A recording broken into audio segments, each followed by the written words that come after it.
So I've been getting some questions about the keyless entry system over the course of posting the video almost a year ago. So I went back through, watched what we kind of talked about, and wanted to address some of the stuff that I missed in that video. At the time, we had no idea how we were going to open the key, and we had broken the one key. I have the part number, which I'll, throw up over here, which has replacement FOBs, which took me quite a while to figure out. But I wanted to first show you how to open the key the correct way. I'm going to use my broken key just to kind of show you where I went wrong, and then you can see exactly how you're supposed to get it open. All right, so I've got my key here. This is the one that has the broken tab. This is the one with the good tab. So what we're going to do is get the screw off. And after you remove the screw, you want to come up through this bottom part on the blade.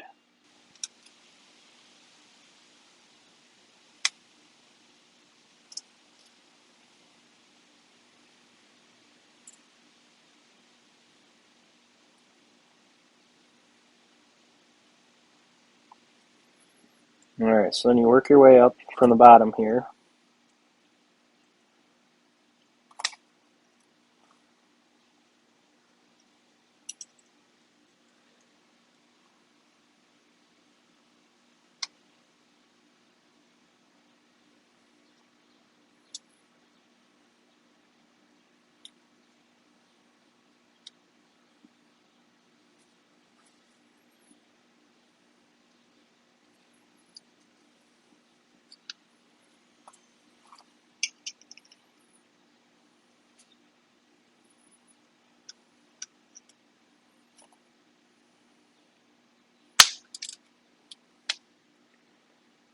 Alright, and you see that?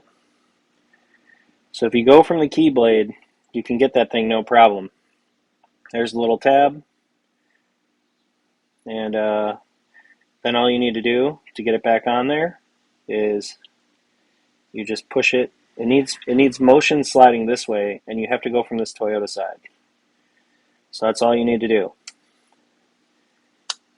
And that's it. And screw back in. Now that we got the fob opening out of the way, I got quite a few questions about how to open it, how do I not break it. So hopefully that helps you with that. The other thing I wanted to do was talk about the key programming procedure. So after I bought the box and the master key that were linked to one another, I had some problems programming another one, because obviously I don't want to be just walking around with the master key and worried that if I lose it, then that's just it, and then I want a keyless entry any longer.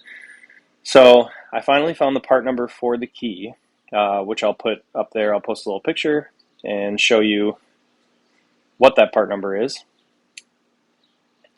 So after I found that, I ordered it, and I wanted a new minty key without a broken tab. So I messed with it forever. The programming instructions that come with the key are in Japanese, so I used Google Translate, and the thing that really hung me up, which sounds stupid, is it kept saying that I had to use the courtesy switch, which I did not know was like the door switch that turns the dome lights on and off when you close and open the door. So once I figured that out, the procedure was pretty simple. I'll post the procedure up here if you want to pause it and take a look at it, but that shows you how to do it. So you have the part number, the procedure listed, and then from there it's pretty simple. You can have the master and then 2 additional keys.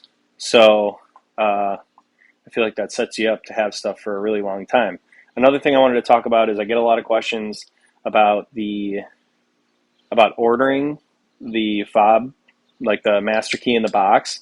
It seems like those kits are basically just gone. So this information is really for people who already have a master key and the box. If you don't have the master key, finding another one of these is really impossible. Somebody sent me some information about another box that has an available part number on Amayama, and I will post that up.